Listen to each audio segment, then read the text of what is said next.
Hello, my name is Leonardo Mena, and I'm here to present you my project part 5 presentation.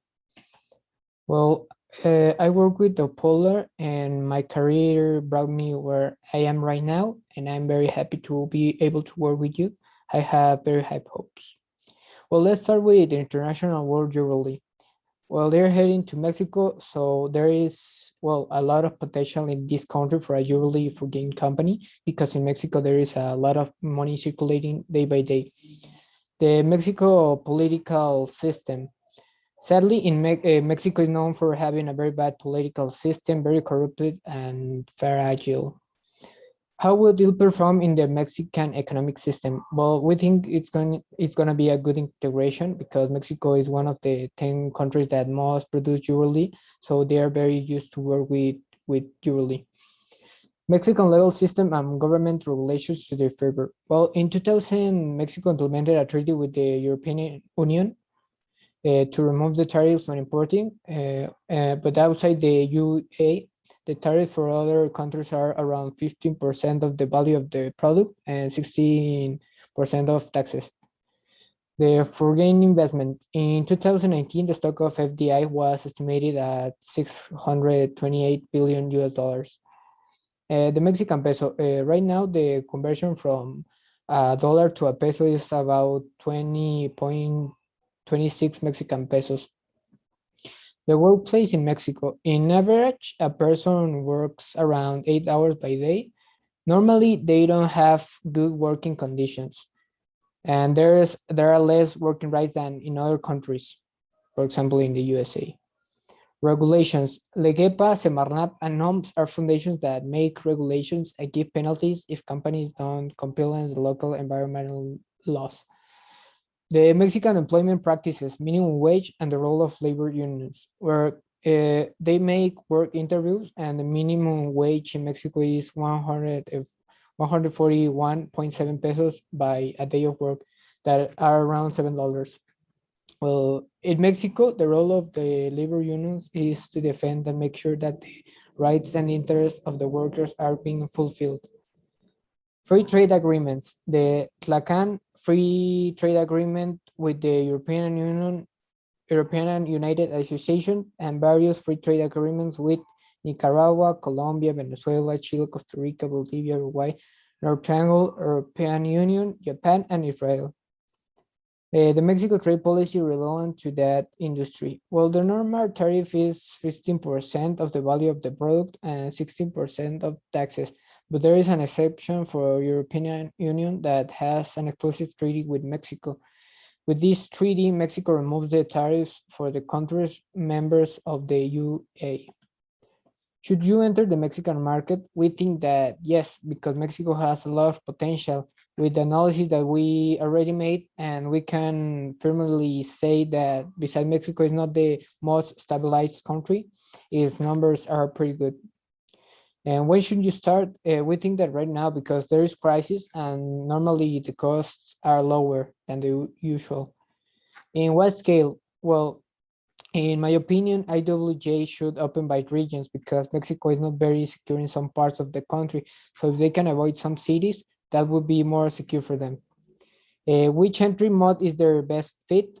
Franchising or wholly owned, we think, because they still want to have the control of the company. Are there any acquisitions or strategic alliances to be made?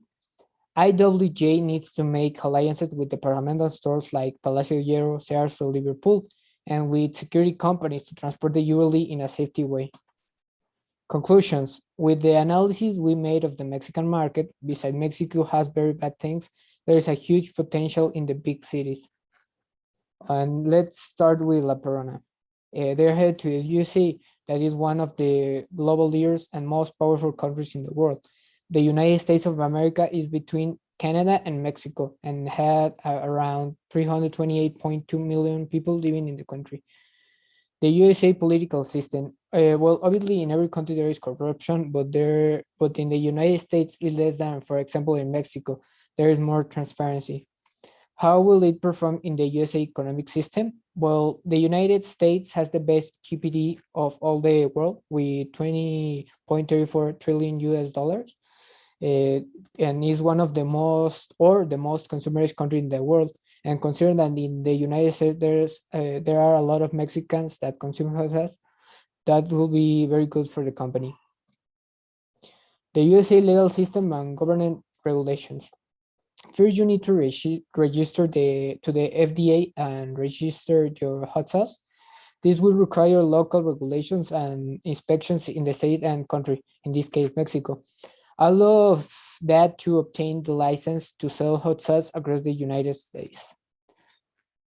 Foreign investment. This country is very open to foreign investment. As an example, in 2019, the United States was the top destination of FDI in the world, with a FDI that reached 9,465 billion US dollars. US dollar. The dollar is the leader of the currencies around the world and is the global standard for conversion between currencies. The workplace in the US, people in the US work and they are paid by hours. Normally, they have a very healthy workplace, and depending on the state, there are some minimum wage and different work terms. Regulations. The United States are very restricted with the certificates and the quality tests, so it's going to be more difficult to access the market than in other countries. The USA employment practices minimum wage and the role of labor unions, where there are federal, state, and local employment laws. To hire the companies, make interviews and watch your personal record. The role of the labor unions is to defend and make sure that the interests and rights of the workers are being fulfilled. Free trade agreements.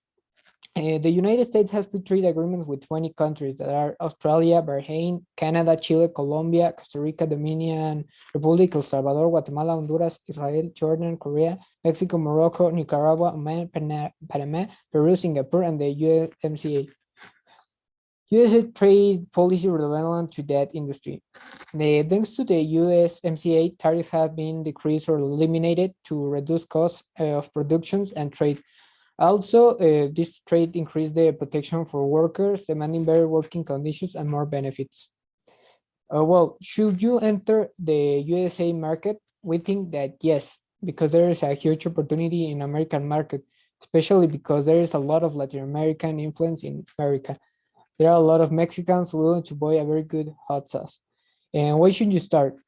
In this case, sooner the better, because every day that you're passing on the American market, you're losing a lot of money, and that's because America has always cash flow. In what scale? Well, in my opinion, the states of California, Texas, and Florida are the perfect states to start with.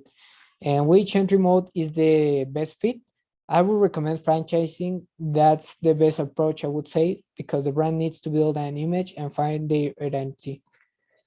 Are there any acquisitions or strategic alliances to be made?